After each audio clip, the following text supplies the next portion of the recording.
Hi, this week is Parshat Nitzavim. It's probably one of my favorite Parshas in the entire canon because it's got so much meaty stuff in here. But I want to talk about just a couple of things. So there's this concept in science that if the computer is big enough, it could predict all the moves that we're going to make. So that this idea that we have free will, the scientists will say, or the mathematicians will say, if they have a computer large enough, they can see inside our brain and figure out what we're going to do. So when the Parsha says at the end, I'm giving you the choice to choose life, V'charta b'chaim, and you should choose life.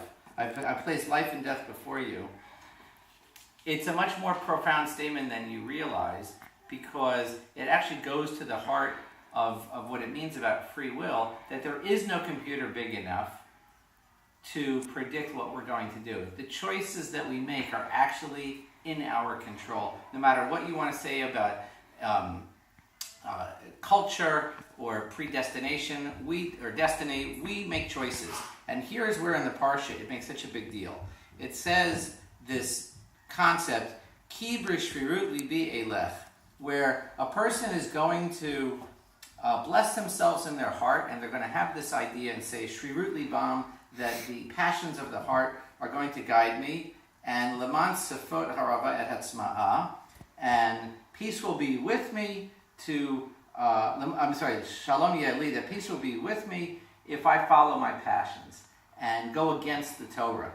The punishment for this is ridiculously insane. What happens is, God is not going to forgive him. He won't even be willing to forgive him. Lo yova Hashem salach lo. God will not even be able to forgive him, and he will bring down fire upon this person because of what was written in the Torah that the guy rejected. So I guess there's one other part that's in the Parsha is this very famous phrase, which is part of the source of the power of rabbinic Judaism, is this idea that lo b'shamayim hi, that the law and understanding the law, which really comes down to making decisions, is not up in Shamayim, it's here with us. We have the power, and that's why you'll see that this phrase of Shirut Libi, we say it every Thursday morning. After Aleinu, we say this idea of Shirut Libam.